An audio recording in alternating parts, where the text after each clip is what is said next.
PM Shri പദ്ധതി അറബിക്കടലിൽ കളയുമെന്ന് പറഞ്ഞ UDF ഇപ്പോൾ പദ്ധതി നടപ്പിലാക്കാനുള്ള നടപടിയുമായി മുന്നോട്ട് പോവുകയാണെന്ന് പ്രതിപക്ഷ നേതാവ് പിണറായി വിജയൻ. കേന്ദ്ര സർക്കാർ നയങ്ങൾക്ക് മുന്നിൽ കീഴടങ്ങാൻ തീരുമാനിച്ചത് എന്തിനാണെന്നും UDF നേതൃത്വം മറുപടി പറയണമെന്നും പിണറായി വിജയൻ പറഞ്ഞു. പ്രതികരണത്തിലേക്ക്. അധികാരത്തിൽ വന്നാൽ PM ശ്രീ നടപ്പാക്കില്ല. മാത്രമല്ല ചിലർ പറഞ്ഞു അത് അറബിക്കടലിൽ ഒഴുക്കും. അങ്ങനെയെല്ലാമുള്ള അവകാശവാദങ്ങളാണ് അന്ന് UDF നേതാക്കൾ പുറപ്പെടുവിച്ചിരുന്നത്. PM ശ്രീ പദ്ധതി നടപ്പാക്കാനുള്ള നടപടികളുമായിട്ടാണ് അവർ മുന്നോട്ട് പോകുന്നത്. അപ്പോൾ സ്വാഭാവികമായും ഒരു ചോദ്യം ഉയരും. തെരഞ്ഞെടുപ്പിന് മുൻപ് തങ്ങൾ ഉയർത്തിയ എതിർപ്പുകളൊക്കെ മാറ്റിവെച്ച് കേന്ദ്ര സർക്കാരിൻ്റെ മുന്നിൽ, അവരുടെ നയങ്ങൾക്ക് മുന്നിൽ തീരുമാനിച്ചത് എന്തടിസ്ഥാനത്തിലാണ്? ഇത് UDF ഉത്തരം പറയേണ്ട ഒരു കാര്യമാണ്. കൂടുതൽ വിവരങ്ങളുമായി നൃപൻ ചക്രവർത്തി കൂടി ചേരുന്നുണ്ട്. നൃപൻ ചക്രവർത്തി, PM ശ്രീ പദ്ധതിയുമായി മുന്നോട്ട് പോകാനാണ് നിലവിൽ UDF സർക്കാരിന്റെ തീരുമാനം.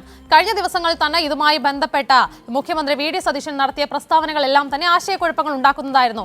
അതുമായി ബന്ധപ്പെട്ട ഇന്നലെ പറഞ്ഞത് എന്താണെന്ന് വെച്ചാൽ, ഈ കഴിഞ്ഞ LDF സർക്കാർ കരാർ ഒപ്പിട്ടതുകൊണ്ടാണ് മുന്നോട്ട് കൊണ്ടുപോകുന്നത്. എന്നാൽ ആ വാദങ്ങളൊക്കെ പൊളിക്കുന്ന, വസ്തുതാവിരുദ്ധമായ കാര്യങ്ങളെ പൊളിക്കുന്ന രീതിയിലുള്ള പ്രതികരണങ്ങളായിരുന്നു ഇന്ന് പിണറായി വിജയൻ പ്രതിപക്ഷ നേതാവ് നടത്തിയതടക്കം. എന്തൊക്കെയാണ് മറ്റു വിവരങ്ങൾ? ഈ PM ശ്രീ പദ്ധതിയിൽ സർക്കാരിന്റെ യൂട്ടേണിലാണ് പ്രതിപക്ഷ നേതാവിന്റെ രൂക്ഷ വിമർശനം.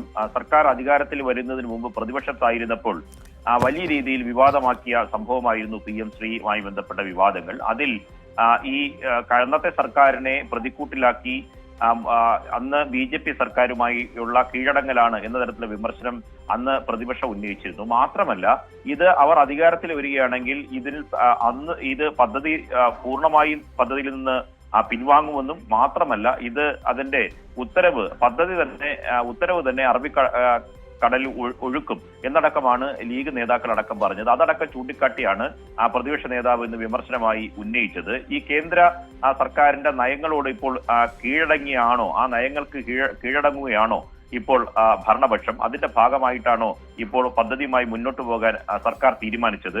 ഈ യൂട്ടേൺ പിന്നോട്ട് പോക്കിനുള്ള കാരണം എന്താണ്? ഏതെങ്കിലും തരത്തിലുള്ള കത്തിടപാടോ ഏതെങ്കിലും തരത്തിലുള്ള നിർദ്ദേശമോ കേന്ദ്ര സർക്കാരിന്റെ ഭാഗത്ത് നിന്ന് ഉണ്ടായിട്ടുണ്ടോ? അല്ലെങ്കിൽ ഏതെങ്കിലും നിയമോപദേശം സർക്കാർ ലഭിച്ചിട്ടുണ്ടോ?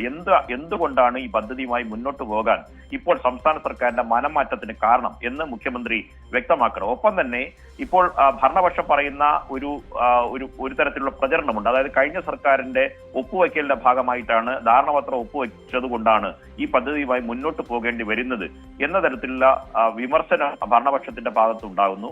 അതിനെ സംബന്ധിച്ചും പിണറായി വിജയൻ ശക്തമായ വസ്തുതകൾ നിരത്തിയുള്ള മറുപടിയാണ് നൽകിയത്. കഴിഞ്ഞ സർക്കാർ സംബന്ധിച്ച് SSK ഫണ്ട് സംബന്ധിച്ചിട്ടുള്ള ധാരണാപത്രമാണ്. അത് മാത്രമല്ല, ഈ PM ശ്രീ പദ്ധതിയുമായി ബന്ധപ്പെട്ട് ഒരു തുകയും സംസ്ഥാന സർക്കാർ കൈപ്പറ്റിയിട്ടില്ല എന്ന കാര്യം കേന്ദ്ര സർക്കാർ തന്നെ പാർലമെന്റിൽ വ്യക്തമാക്കിയിട്ടുണ്ട്.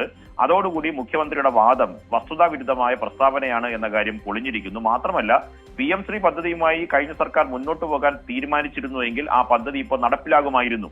അതിൽ ധാരണാപത്രം ഉൾപ്പെടേണ്ടി വന്നത് എന്തെന്ന് ചോദിച്ചാൽ SSK ഫണ്ടുമായി ബന്ധപ്പെട്ട തടഞ്ഞു വെക്കുന്ന സ്ഥിതി ഉണ്ടായിരുന്നു.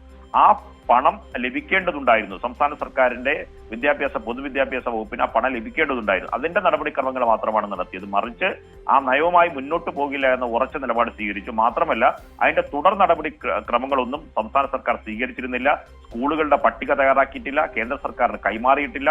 കോടതിയിൽ തന്നെ കേന്ദ്രം ഈ പദ്ധതിയുമായി സംസ്ഥാനം സഹകരിക്കുന്നില്ല എന്ന കാര്യം വ്യക്തമാക്കിയിരിക്കെ അത്തരത്തിലൊരു പ്രചരണത്തിനെതിരെ അതിരൂക്ഷമായ വിമർശനമാണ് പ്രതിപക്ഷ നേതാവ് ഉന്നയിച്ചത്.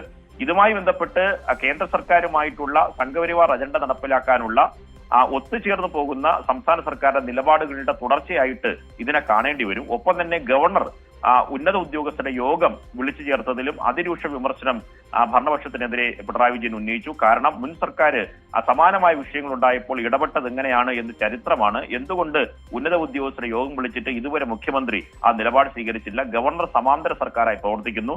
സംഘപരിവാറുമായി ചേർന്നു പോകുന്ന, ഗവർണറുമായി സഹകരിച്ചു പോകുന്ന ഒരു സർക്കാരാണ് എന്ന് ഗവർണർ കൂടി ബോധ്യപ്പെടുന്നതിന്റെ അടിസ്ഥാനത്തിൽ കിട്ടിയ അവസരം ഗവർണർ പരമാവധി ഉപയോഗിക്കുന്നുണ്ട്.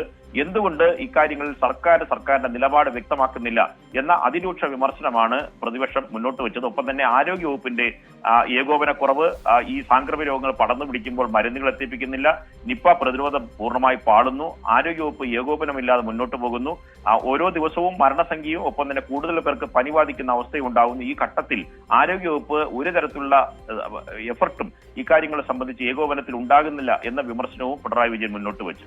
ഉമ.